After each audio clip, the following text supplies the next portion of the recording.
Management Association, and we're a volunteer organization that we basically work really hard to create a certification for professionals on how to manage for sustainability. And so our goal in mind is really to help educate professionals and students as to some of the ways that they can create a strategy and then build programs around it to really make huge inroads and positive outcomes as to how we treat people, planet, and the profit. And so if you can, if you're on social media, please do follow us. And I have my personal email address, akassler@sustainabilityma.org. If you'd like to reach out and contact me directly, I'd really like to be able to get to know you. Hi there, and so I'm going to go ahead and put everyone on mute, and we'll go ahead and just start with the presentation about SMA, and so we can introduce you to who we are. We're truly believers that we can manage sustainability through transforming leadership where sustainability becomes part of management as a norm, and that it's not something special that we manage for the planet and environmental regulations, may it be, or positive impacts for our environment or corporate social responsibility. We hope that one day that in all of our efforts that this will really be the status quo.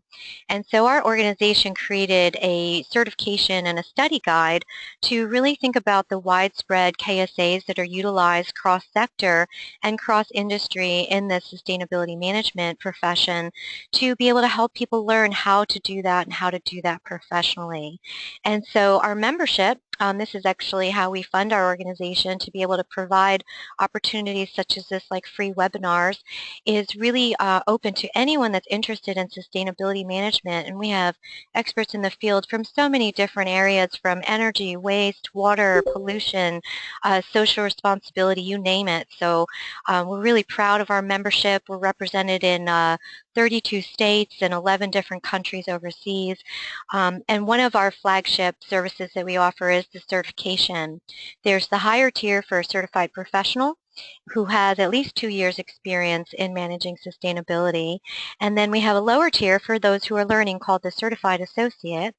And for attending these webinars today, we do offer continuing education credits for 1 hour for attending the webinar. So if you did leave me your email when you signed in, I'll be able to just go ahead and send that to you via email.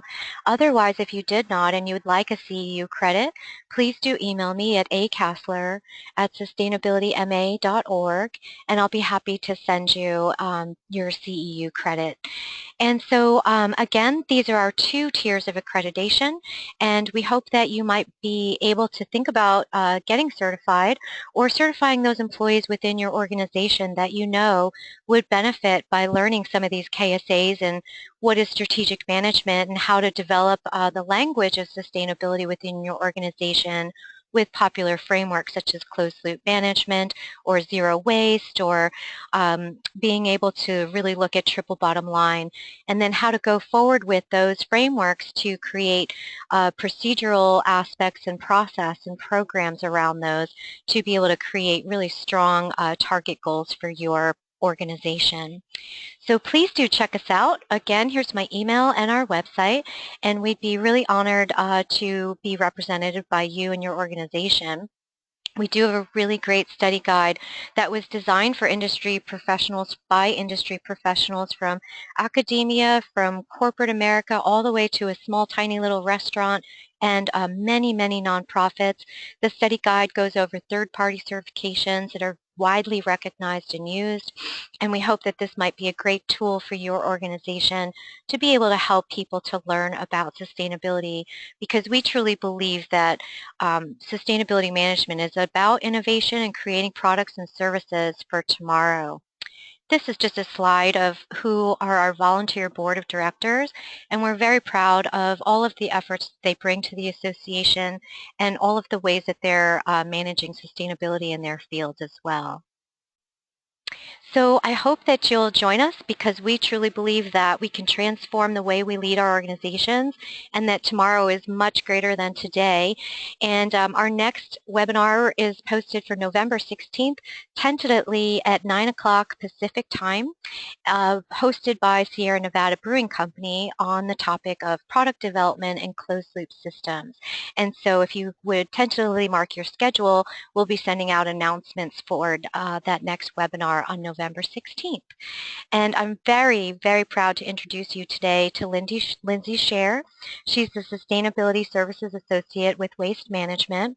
Waste Management has been a founding partner for the certification since our development that started in 2010. And we're very, very honored to have their support and all of their leadership through these years. And Lindsay Scher is going to walk us through the nitty-gritty of a waste audit today. And I'll be turning over the controls to Lindsay in just a moment. Lindsay's joining us from Pennsylvania today, and we are really thankful for you to host our webinar today. Thank you so much. Thank you, Angela. Can you hear me? Yes, thank you for unmuting yourself. Okay. Thank you. Perfect. Well, thank you everyone for joining, and good afternoon to those of you on the East Coast, and good morning to those of you out West. I appreciate everyone taking some time, and I am excited to talk about this today. Lindsay, before you get started, I actually forgot to make an announcement to our callers today. If you'll see your toolbar for the GoToMeeting, you'll see a chat box where you can type in any comments or something that really struck you as interesting or any questions that you have for Lindsay. And then at about 10:45 Pacific time, we'll go ahead through a question and answer period as well with your questions that you leave in the chat box. So thank you everyone if you can do that, and just feel free to write anything compelling in there as well. And sorry to interrupt you, Lindsay. Thank you. No problem. Thanks, Angela. I appreciate you mentioning that because I do want to make sure that whatever we're addressing today does answer your questions. So if there are things that I'm not addressing as we go through, please, as Angela said, feel free to enter that in the chat box. Hopefully we can get through a lot of information today, but as always, it's hard to fit everything into a small period of time. So feel free if there's something specific that we're not talking about to please bring it up. So with that, I'm going to jump right in because I do want to make sure we do leave plenty of time for those questions and discussion at the end.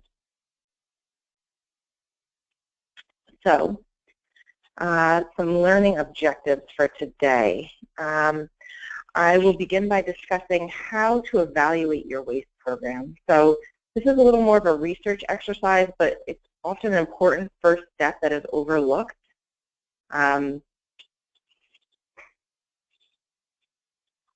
Sorry, trying to get everything organized here. I'm having a little pop-up. There we go. Okay. And then we'll move into detailing the steps involved in a waste audit, as well as discuss some of the various types of waste audits. There are a couple different ways that a waste audit can actually be performed. So making sure that you're aligning your goals and resources to execute the correct type of waste audit and what that will mean for your facility. And then we'll talk about how to begin executing a waste audit. So what are the steps involved? How do you get started? What do you need to know? And then related to that, I know there's been a lot of questions specifically in terms of LEED. They've had some new, LEED version 4 is coming out or has come out and will now be mandatory. So what does that mean for you, for your facility, if you're going for LEED or looking into LEED in terms of the waste audit credit? What changes and how will that apply to you? So we'll get into some of that as well. So as far as the actual components of the waste audit, there are a number of components that actually go into a thorough waste audit. Each step in the process is essentially an assessment in and of itself. It helps to identify different opportunities and challenges within the waste program. The steps involved can actually be pursued simultaneously, but it's often more effective to conduct them in order. So that you're actually learning lessons before executing the next step. So making sure you understand what the program is, making sure you're doing your due diligence in the beginning, understanding how that affects some of the conveyance that might be taking place on site, and then what you could expect to see in your actual waste sort.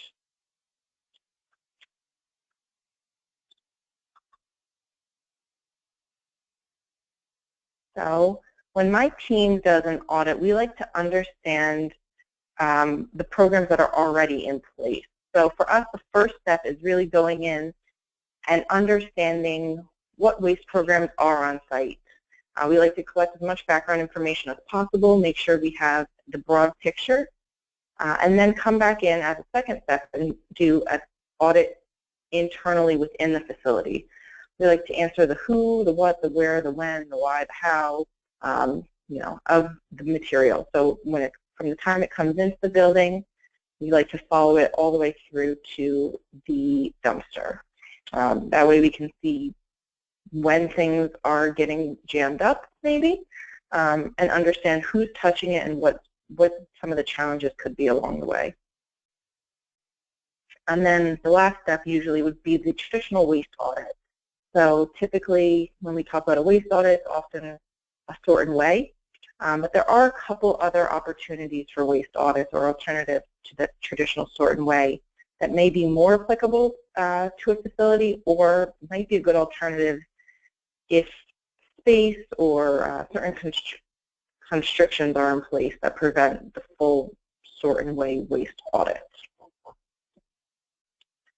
So I want to get into some of the details of these components. As far as data and accounting, this is the point where you really baseline your waste program.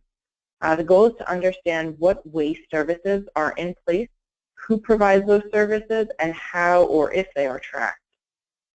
So I often work with facility managers who may be tasked with executing a waste audit, but aren't necessarily aligned with operations of those waste programs. So they might not understand all of the components that go into the full facility waste program.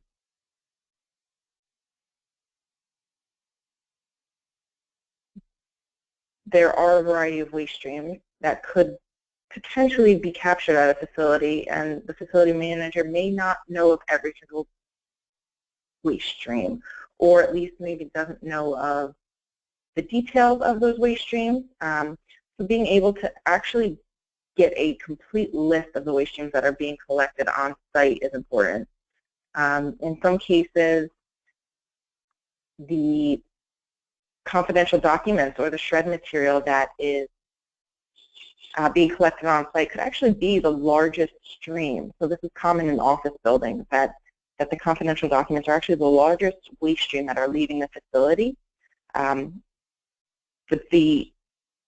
But it's not being tracked as part of the waste program. This material is usually shred, maybe off-site or on-site, and then goes to a recycling program. So it's important to keep that in your program, especially when you're tracking or calculating diversion numbers. Other programs to include are universal and e-waste programs. Batteries, lamps, ballasts, these are also recycled and also often overlooked. So we want to make sure that if you're looking at a program, that you're looking at all aspects. So again, this would factor into a facility's overall diversion numbers.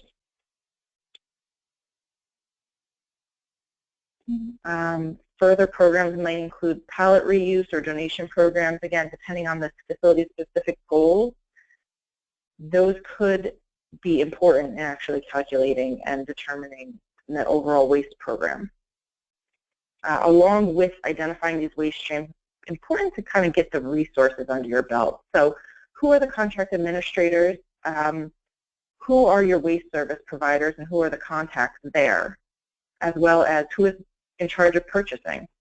And while you're collecting that information, you might want to get copies of those waste contracts so you can better understand what services are being provided or what services are potentially being overlooked. Get copies of the bills. It's important to understand how you're being billed. That way you can really make sure your goals are aligned with with the financials. It's a big step that isn't always considered, especially when we get clients that come up to us and just say, hey, we want a waste audit. Well, are the financials there, and making sure that what we're looking at and what we're recommending is actually going to support the goals of the organization. As well as looking at the purchasing policy. So, this may include sustainable guidelines. They might look at or list different materials that should or should not be brought on site. So it's helpful to really understand what the policy is and how those guidelines will fit into the overall program and whether they even exist. So again, just understanding that and collecting that data, doing the due diligence up front to understand where the program currently is and where they want it to go.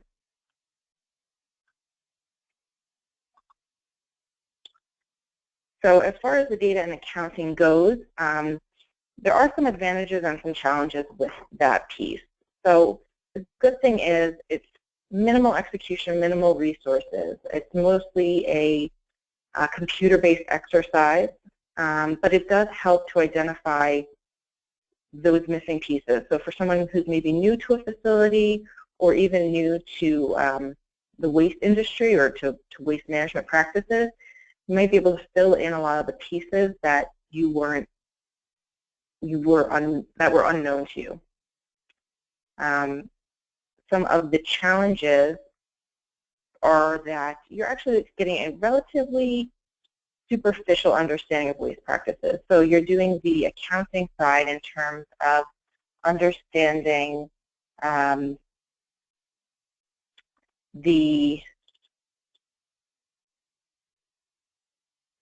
so you're understanding what is on paper, but you're not always understanding how that actually rolls out into the facility.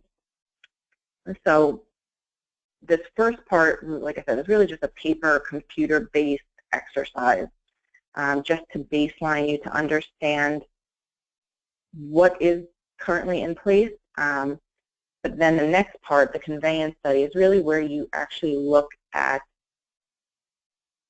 how those policies, initiatives, what's on paper really do work within the facility. So within the conveyance study, we try to look at where waste is generated, why it's being generated, how it's being generated. We really work with the various departments within the facility, identifying resources, what are the processes, how is the education involved, and we like to evaluate the procurement strategies. So are they effectively being rolled out throughout the company? Now this is a bit more challenging part, I would say, than the data dump, because when you do a conveyance study, you really do want to make sure your employees, your staff, your managers are being as transparent as possible with you. So you really do want honest answers. You want to make sure that the environment in which you are working feels safe to them, that they can communicate openly, and that way you can really get to the bottom of what some of the processes and challenges may be. So when we do a conveyance study, typically we tour the facility. We visit as many departments as we possibly can. Typically we like to hit all the departments within a facility. We like to conduct interviews with both the managers as well as staff if possible. We examine the bins, look for what types of bins there are, the labels, take pictures of the contents of those bins. We look for signage, discuss any communication strategies that may be in place, education, and always look at the loading dock or disposal area. Those are the most important places for us to typically hit. But as you can see in the photos, we also like to look, if we're in a hotel, the housekeeping cart. So how is that waste being handled? What have the housekeeping staff been taught in terms of handling waste? Are they taking out recycling? Are they not? Do they have space on their cart? Oftentimes they don't. So understanding some of those logistics and really getting down to what could be causing some maybe larger waste issues as well. So related to the conveyance study, again, there are advantages and challenges. In the conveyance study, you get to really engage staff. So staff can take some pride in what they do. They're working hard. They can kind of show it off, say, hey, here's what I do. This is how I handle my waste. This is where I work. This is maybe signage I've developed in cases where maybe signage isn't there. It also lets you take inventory of bins and signage. So a lot of the time facilities will procure bins for the site. Those aren't always placed where they expect them to. So this is actually your opportunity to walk through the site and understand what on paper is and is not translating. But as I mentioned, the challenge is getting the staff to be fully transparent in their execution.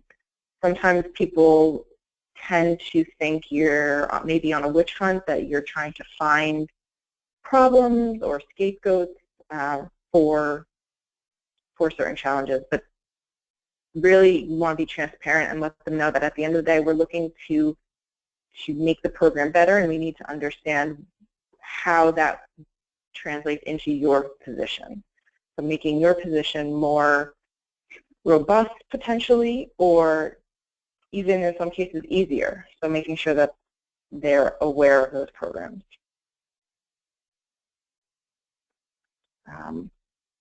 And then we kind of get into really the traditional waste audit. Like I said, this is really the sort and weigh waste audit that most people will refer to. This consists of collecting waste materials, segregating the waste streams by material, and then capturing weights or volumes on those materials.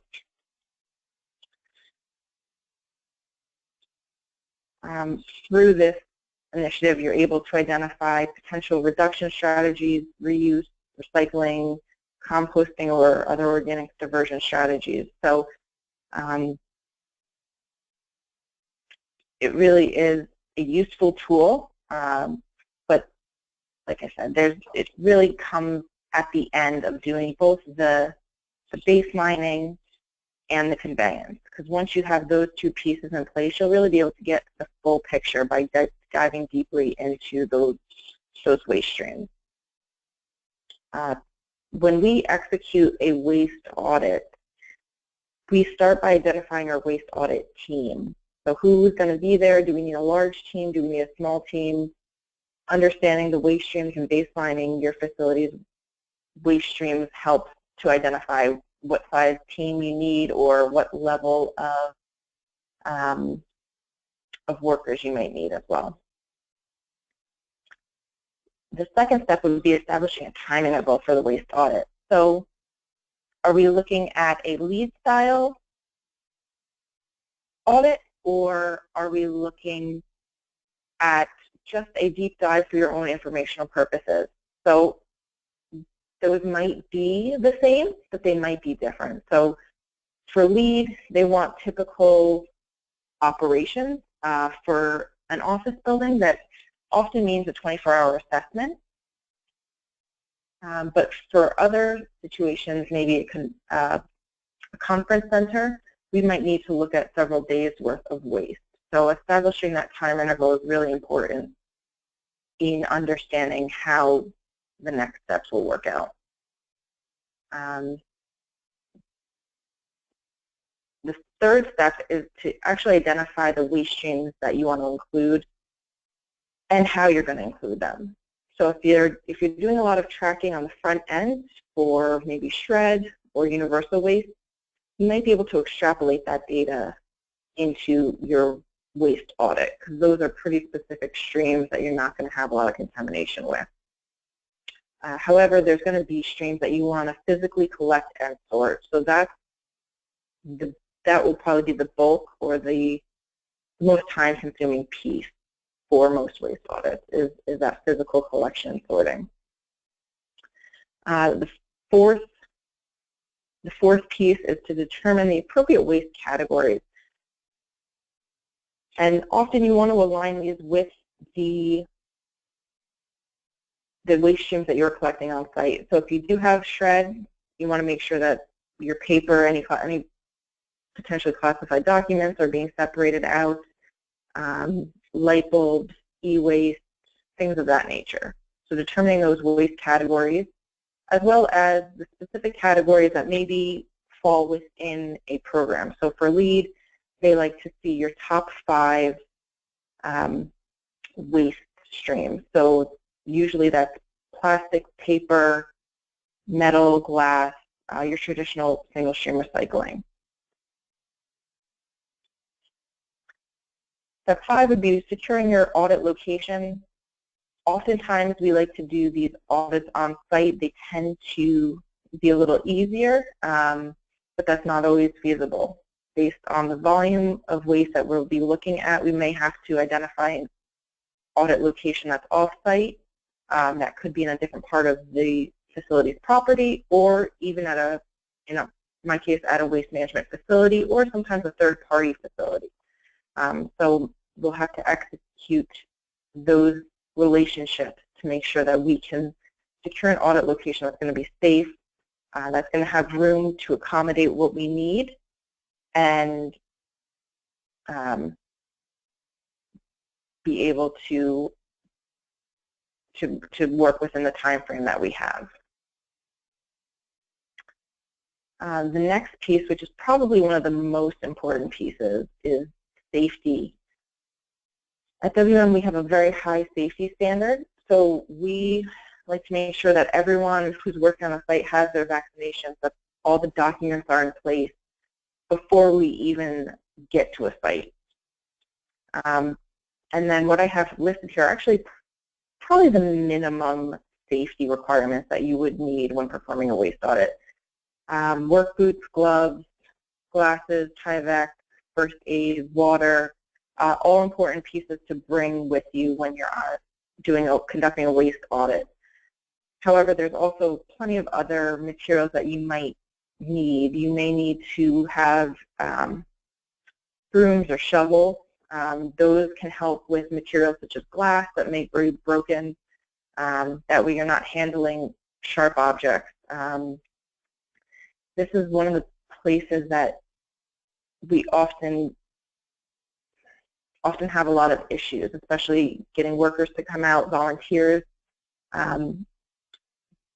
We like to make sure that everyone has good safety on site. So, like I said, this is one of the areas that tends to be trickier, even for us who are used to doing this type of work.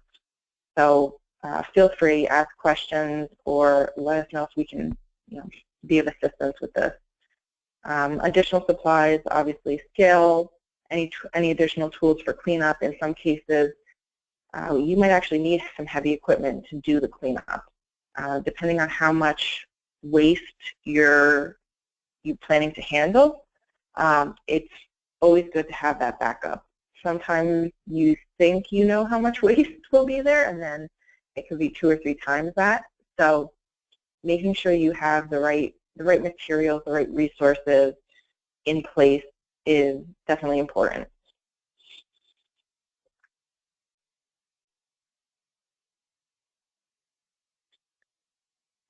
So step 8 is when we actually get into the actual waste audit. So everything up to this point has sort of been just preparing for this waste audit. We like to set collection start and end times. So in a 24-hour audit, that might be 6 a.m. Tuesday to 6 a.m. Wednesday.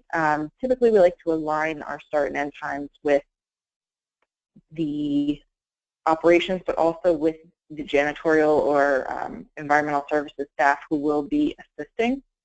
They have to be they're pretty much a key component in making sure the materials are collected.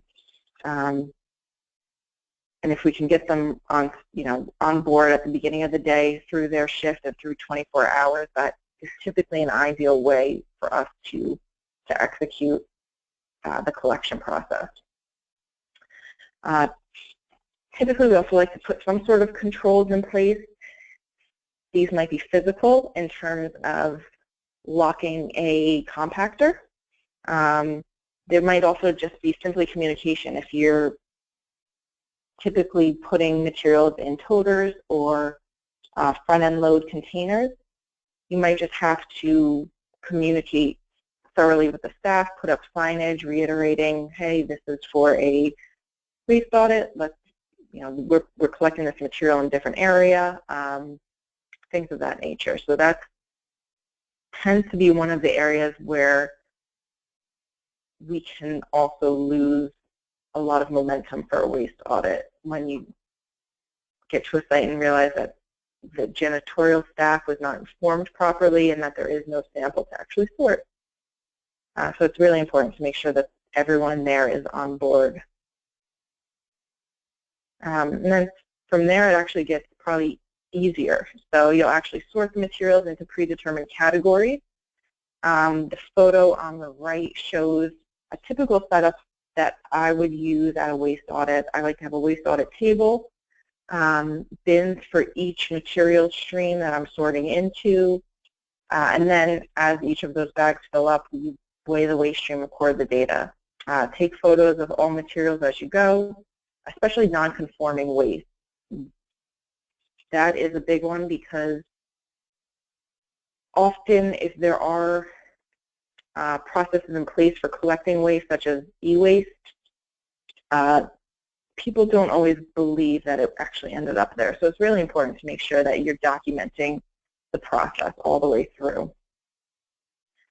And then evaluating data to determine what your current diversion rate looks like, what your potential diversion rate looks like, and identifying materials to target. So in some cases, maybe you find a lot of plastic water bottles in your waste stream. You'll know that that's maybe a target material that you need to focus on. Or in some cases, maybe it's even something that would be haz waste that you find in the trash or in the waste stream that you need, that is a regulatory thing that you need to target. So those are important aspects to consider as you go through your waste audit. Here's just an example of how we would present our findings. So on the left are the materials that we would separate for maybe an office building or for some other type of commercial property. And then on the right is our analysis of what that actually means. So what are what's the current diversion based on the current waste streams, and what is the potential to collect within those waste streams. And then making sure that data is presentable, obviously, to your audience is important as well. That way you can communicate efficiently the results, because what's the point of diving into all that trash if they don't want to listen to the results? So again, advantages and challenges. The advantage is that you do gain an intimate knowledge of the materials in the waste stream. You'll be intimately touching each material as you're sorting it. So you do get to see every single piece of trash that is within your waste sample.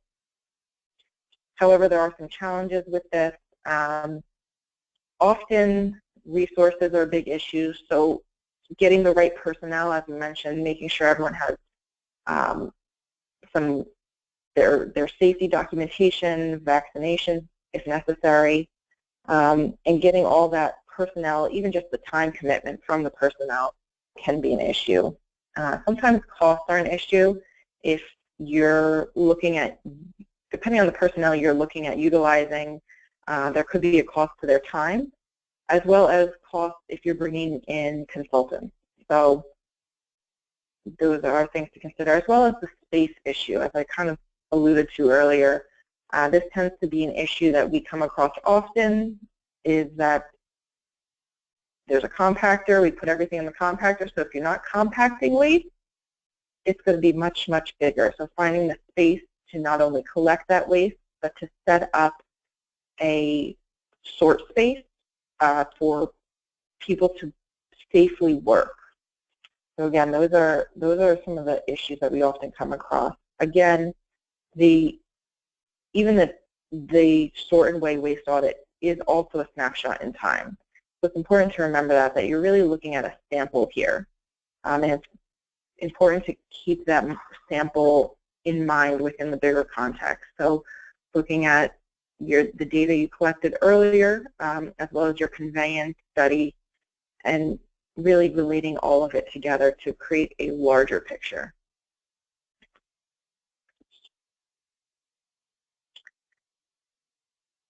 So as I mentioned earlier, I know there are a lot of questions regarding LEAD, so I do want to address it for anyone who is looking at LEAD or maybe in the process of LEAD version 4. LEAD 2009, I think, became pretty self-explanatory in terms of doing the waste audit. It was an optional credit.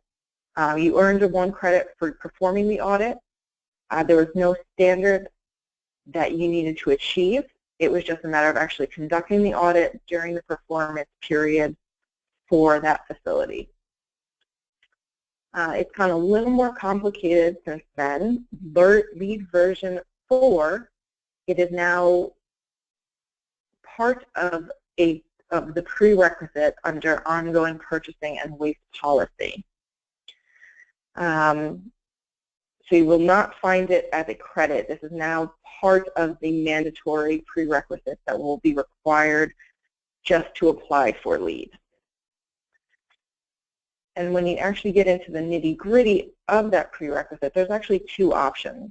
So one is a waste audit every 5 years.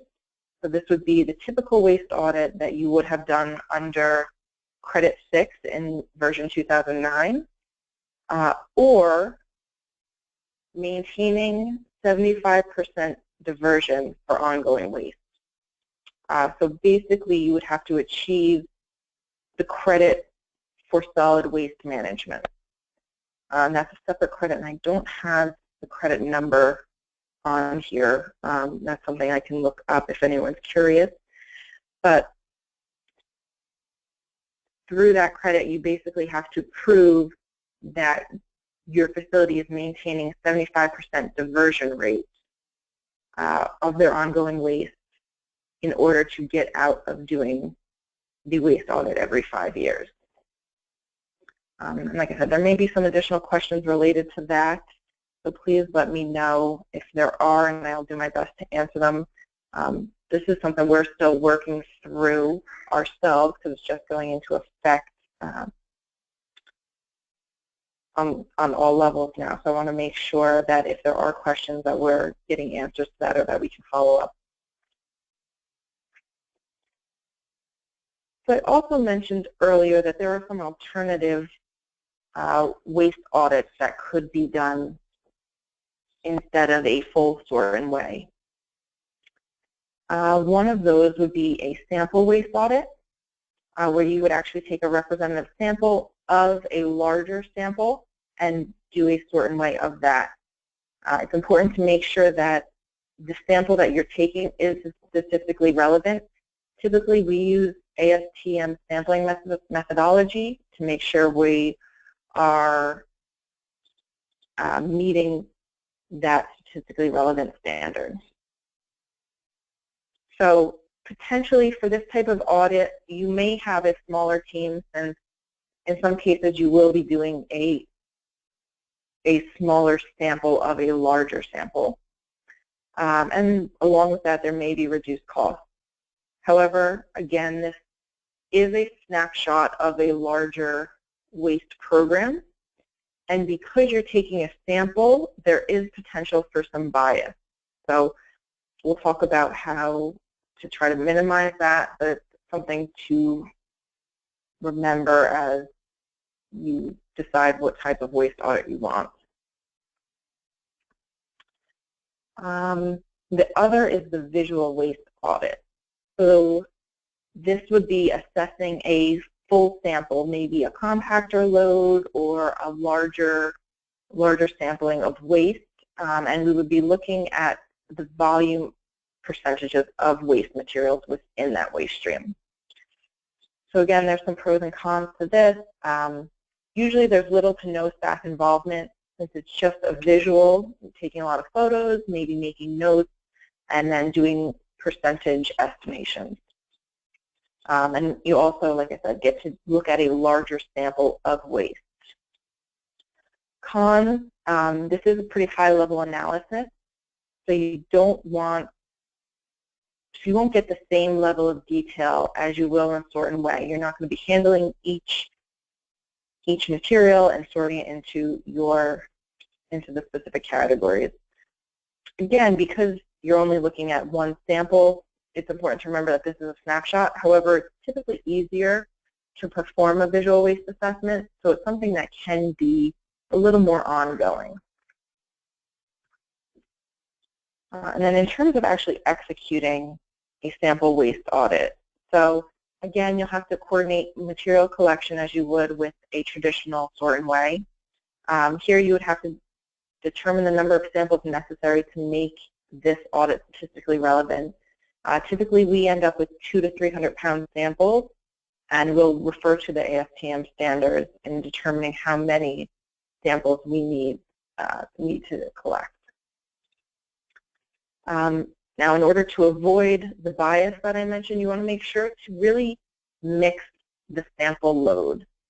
So if we are doing a sample of a compactor load, we'll typically use some heavy equipment that's on site, maybe at our transfer station or a landfill where the audit's being done. We'll mix the sample thoroughly, and then from there, remove samples.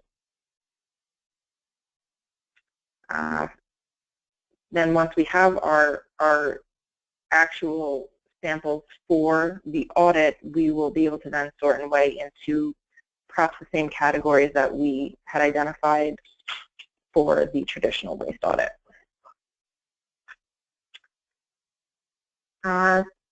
For a visual waste audit, more often than not, we end up doing these off-site.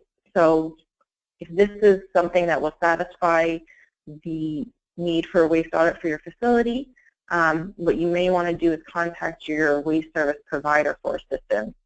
They can help identify an audit location, determine collection and hauling process. So if you have toter service or front end loader service, there may be some modifications to that service level that need to take place for that sample collection period. And then they'll be able to work with you to coordinate a date for that audit at that audit location. In terms of doing it on site, it may be a little more difficult, although it is possible. You'll want to identify, again, an audit location on site. However, because it typically tends to be a larger sample, this may be a bigger challenge, as well as if you have a lot of bagged waste that will be on site. It's hard to see into those bags to fully see what is in those materials, so there could be some need to open bags and dump them as well, which in some instances can defeat the purpose of the visual assessment and the ease that can provide. What we'll typically do when we get those materials is we stage the collected materials and spread them out. That way we can see as much of the sample as possible and then make visual observations from there, looking for material components and making estimates of volume based on those materials. So with all that, I think we covered quite a bit, and I'm sure there were some questions, so I want to make sure we get to those. Angela, you want me to, should I turn it back over to you for now? Oh, you can go ahead and leave your screen up. That would be wonderful. As you may note, Lindsay's contact information, her cell phone number, I believe, and email are there for you. This is a really really helpful presentation on step-by-step how to conduct a waste audit, and I really liked all of the detail that you helped us with in the preparation side on worker safety of the people conducting that conveyance and really getting the employees involved. I think that is really important with any word that we use that says audit, that we make people feel comfortable and really have their buy-in as to making sure that the recommendations that are left after the waste audit are feasible for the employees to work with and can work in that office environment. And you know, there are several people on the call today from out of Dallas, Texas, Louisville, and even Yellowstone National Park. Um, we have several callers from Butte County in California and also El Dorado County in California as well. And so many different people on the call from different industries today, from hospitality and hotels to city management, and really our whole nonprofit construction and air pollution offices are on the call today.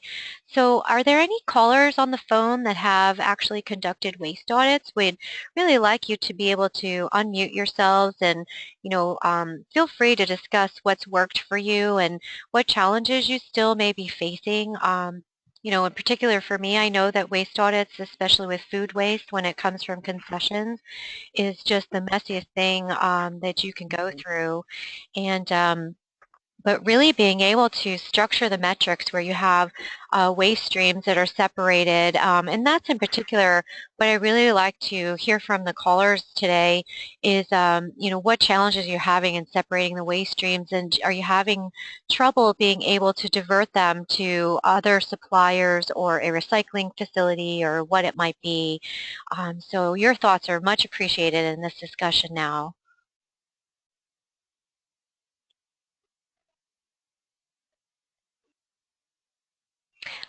Lindsay, while we wait for people to think about their questions, when we were talking about the separation to waste streams, typically I would separate all plastics based off of number first, and you know, put a pile of ones together, twos and fives, and then any metal I would separate that as well for scrap metal, and then any cardboard, and then regular paper and clothing and furniture and organics to that can be compostable. And so are there, you know, and especially I like how you mentioned light bulbs, because you typically actually find that quite a lot, and paint brushes and paint and, you know, things from, say, a maintenance area that they're cleaning up, or even cleaning materials and the packaging for all of those, you know. So are there some helpful things that, you know, I know in our region we can just literally put an oil can in the recycling bin for our waste haulers, and between waste management and ecology here, because they found a way to recycle those. So are there any things that should stand out to many of us that we wouldn't think we could actually divert but could? Good question. You know, in terms of actually separating materials, one thing that I like to look at closely, and it's not divertible, but it is important understanding the picture of why waste maybe is as significant as it is expanded polystyrene or foam. So that's something I like to look at specifically within a lot of facilities. A lot of facilities have gotten away from it, but occasionally you'll come across a facility that's using an exorbitant amount of foam. And actually seeing that material on its own is often a real big eye-opener, and something that you can go back to on the procurement side, looking into alternatives for that, because it's not something that will ever be part of the single-stream recycling program. So is there an opportunity to replace that material? Is it styrofoam being used in the cafeteria? Is it styrofoam being used for packaging? Understanding where it's coming from and how that could fit into the bigger picture. So it's also a very light material that is non-compactable. So in terms of facilities that are using compactors on site, it could actually be a more significant portion of the waste stream than you realize just because of the volume. Oh, it's So definitely that's one thing so I do like to bulky. look at. Definitely.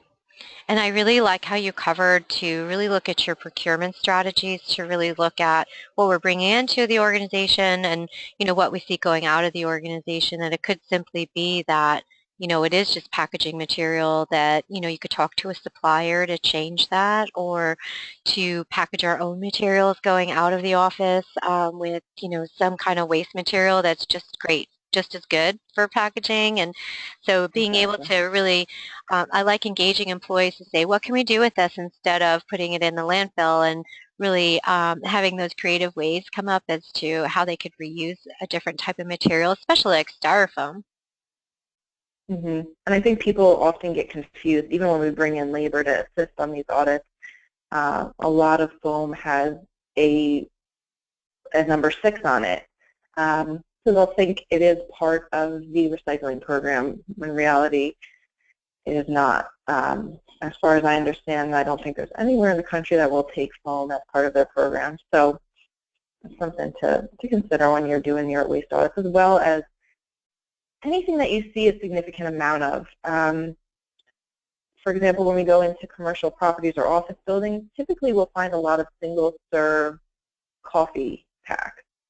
I may not separate every single-serve coffee pack throughout the entire process, but taking note of that and taking pictures and trying to maybe collect what is collectible. That way they can see what the volume or the weight of those might be, because there could be an alternative as far as bulk coffee service. So those are things to think about as you approach a waste audit as well. There may be some things that you don't go into the waste audit expecting to find, that you find after a few minutes that you need to add a waste stream for. So there should be a little flexibility there as well. Definitely, that's really good advice, because oftentimes, it's very eye-opening as to what is in the garbage. And typically, for most of the commercial businesses that I speak to, one of their biggest challenges is someone coming from off the street and throwing their garbage in their bin. So our solution is, should you put a lock on there, but then it's inconvenient for people to have to open that up, and then the waste hauler has to come and unlock it. And so but it's super helpful for us to keep your waste stream really clean, because you've been working so hard on your diversion. Yeah, and that's actually a good way, even internally, to make sure your waste stream is clean. If you're locking your containers, staff may have to come to a manager who will be able to verify that the materials going into that container are the proper materials, because sometimes there could be lapses in training or judgments that could end up resulting in some contamination. So even within a facility where the containers may be secure and there might not be outside or public dumping, that they still might need to control those materials. Right. I was interested in, it was very helpful, the update on how the LEED certification had changed. And could you just refresh my memory? Which certification is that one on, for the building materials, or is it operations? This is for operations and maintenance. So this is for existing buildings. Okay. The new LEED version 4 criteria for existing buildings. To prove that you would still maintain your LEED certification for an O&M there, with the 75% diversion target as the alternative, how does an organization need to prove that to, say, USGBC? I believe it would be sort of like we first talked about, sort of through the data and accounting analysis. So making sure all your tracking is in place. And that's really where some of those other small waste streams could really be important. Well, if you're tracking, or if you're doing shred materials, universal waste, I mean, those things do add up. So that could be the difference between a 60% diversion and a 75% diversion. And therefore, if you are going for lead, making sure all of those points are being calculated into a final diversion number. Right. More times than not, I will work with a facility manager on a lead MR6 under version 2009, and they don't have that data available. So going forward, it will definitely be something that needs to, or that you'll want to have available. That way you can track and make sure that all your reporting is in line and is accurate and available when lead does ask questions about it. That's great, and that is a service that Waste Management offers, because I know in our area we could literally just call up Waste Management and ask them to come over and take a look, a site inspection, but the full waste audit, as far as you would actually perform, is that a service that people could contract with you, or how does that work? Absolutely. If anyone needs assistance on waste audits or the lead process, we do consulting work, so we will come in and help with any of those. We handle a lot of unique projects, both in sustainability as well as specifically along the lines of waste. So if there is any issues or questions or you need assistance, we're here, and we'll be more than happy to help out. Whether it's, like I said, a waste audit, an MR6 style waste audit, or one of these other waste audits or waste issues that we sort of discussed today. I really like the whole MR6. It really sounds like some kind of spy program. Very serious stuff. There's always new acronyms, right?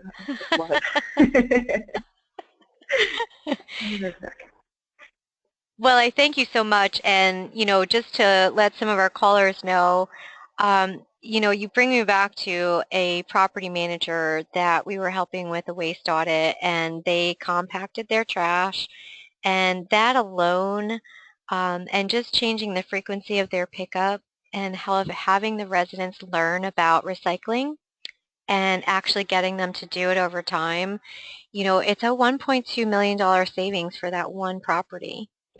And with all of those efforts together. And so just the small stuff really matters. And being able to set up a compost on site where they started an employee garden and a resident garden where people could go outside and grow their own tomatoes if they wanted to, that was really an amazing way for them to not only save money, but the diversion that complex took on was really great.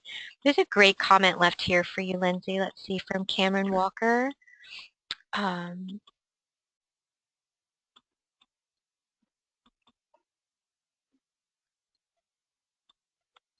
Thanks, Cameron. Thanks for muting yourself. We know what it's like being at a construction site and all the beeping and heavy equipment running by you. Lindsay, Cameron is with Xanterra, a very large concessionaire for the National Park Services. Sure. And I believe today he's in Yellowstone National Park. Oh, lucky. Yes, I know. We'd all like to be Cameron. And then Yep. Let's see if we have a way to set aside 24 hours of materials in a place where bears won't get into it. Really important. Oh, yeah. Yeah, important to understand your environment.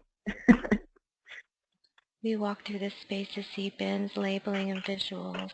I think the advice that you're both giving to us on labeling to really help employees to just think for 1 second, where do I put this, left or right, and to say if it's clearly marked and easy for them to make that decision, that really helps.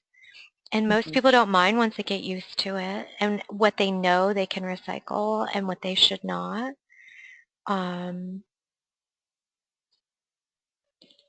Cameron's recommending 2 layers of gloves for sure, because there are needles in there and glass and light bulbs. Yeah, and then, I mean, you never know what could be in there. You want to keep your hands both dry of any potential chemicals, so chemical-resistant gloves, as well as puncture-proof outer gloves would be recommended. So it can be a little expensive, but they're definitely worth it. Yeah, I mean, thank you for that feedback, Cameron, and it would be super interesting to help even some of our callers that might have not done a waste audit to be able to look at the target goals that we set up over time for our employees and the whole workforce to get engaged, because it's one of those sustainability goals that they can see their impact directly, and let alone, maybe one of those goals for energy, like turning off the lights, that they actually had something to do with that. This is one of the ways to really get people excited about sustainability, is to get them involved in this, and the target goals going forward, really important to be able to engage them in that process and getting them to take ownership instead of being driven by your sustainability department or your facilities manager. And so we're heading into 11 o'clock. Are there any other last minute comments or questions that you'd like to give to Lindsay? Well, I thank you so much for joining the call today. I hope that you might have left me your email addresses. If not, please email me at akassler@sustainabilityma.org, and please get in touch with Lindsay for any follow-up questions that you'd like to answer directly. And thank you so much, Lindsay, for not only being a member of the SMA, but also for delivering this wonderful webinar today. And I didn't know if I could set up a time to give you a call as well. I can do that by email though. So, but yeah, absolutely, and I appreciate the opportunity. Thanks so much, and thanks to everyone who followed along today. Great, and I'll be sending you the recording, everybody, and I hope you all have a wonderful day and be safe out there doing those waste audits.